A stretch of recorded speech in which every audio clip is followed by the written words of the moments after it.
چې هغه دا لګیا دی کنه خلک دې خاصه کې ناشته دا ډیره غټه مغالطه ده دا ګورې چېرته دا سوچونه کوي ادې چې اسې ناسته کنه اسې نه دی ناست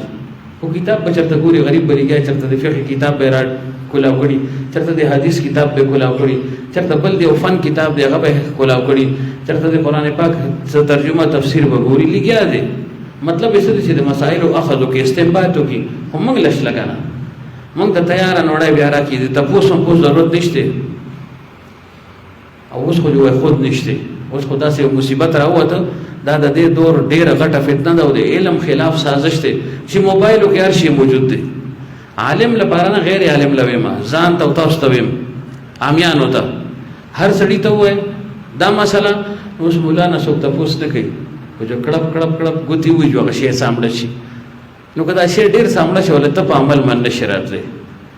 او کېدای شي دغه علم دغه معلومات تا ګمراهۍ طرف ته بوځي ځکه هر سړی موږ اورو هر سړی سره زموږ تعلق دی نو دا پته نه لګي چې دی په حقه باندې دی نه حقه باندې دی د ده څه افکار دي څه نظریات دي څه د ده سوچ او فکر دی خو بس لګیا یو اخر بیا موږ زموږ په زړونو کې شکوک پیدا شي